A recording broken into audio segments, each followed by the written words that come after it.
যুক্তরাষ্ট্র ও ইসরায়েলের যৌথ হামলার পর থেকে মধ্যপ্রাচ্য জুড়ে চলছে যুদ্ধের দামামা।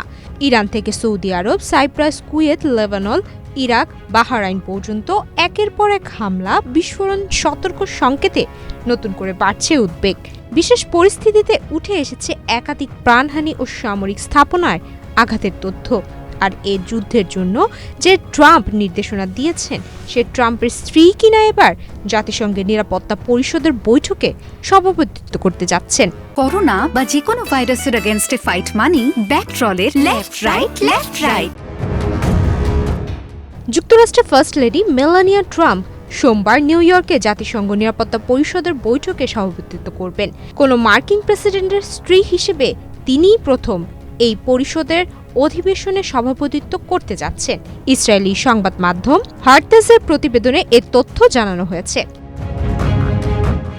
জাতিসংঘের মহাসচিব আন্তোনিও গুতেরেসের মুখপাত্র বলেন, এই পদক্ষেপের মাধ্যমে নিরাপত্তা পরিষদ ও আলোচ্য বিষয়গুলোর প্রতি যুক্তরাষ্ট্রের গুরুত্বারোপ প্রতিফলিত হয়েছে।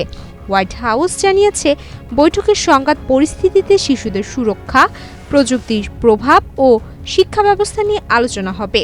মার্চ মাসে নিরাপত্তা পরিষদের ঘূর্ণয়মান সভাপতিত্বের দায়িত্বে রয়েছে যুক্তরাষ্ট্র।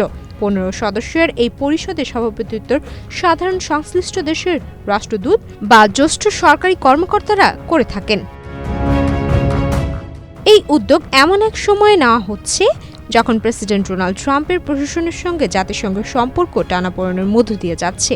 জাতিসংঘের সম্প্রতি তথ্যে বলা হয়েছে, নির্ধারিত চাঁদা বাবদ সংস্থাটির কাছে যুক্তরাষ্ট্রের কয়েক বিলিয়ন ডলার বকেয়া রয়েছে। ট্রাম্প অতীতে জাতিসংঘকে অকার্যকর বলে সমালোচনা করেছেন এবং যুক্তরাষ্ট্রকে একাধিক আন্তর্জাতিক সংস্থা ও চুক্তি থেকে প্রত্যাহার করেছেন।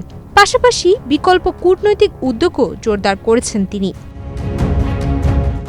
বিশ্লেষকদের মতে, এমন প্রেক্ষাপটে মেলানিয়া ট্রাম্পের নিরাপত্তা পরিষদের সভাপতিত্ব প্রতীকী গুরুত্ব বহন করছে এবং এটি আন্তর্জাতিক কূটনীতিতে যুক্তরাষ্ট্রের অবস্থান নিয়ে নতুন আলোচনা সৃষ্টি করতে পারে। সুমাইয়া মিতু, বাংলাদেশ প্রতিদিন।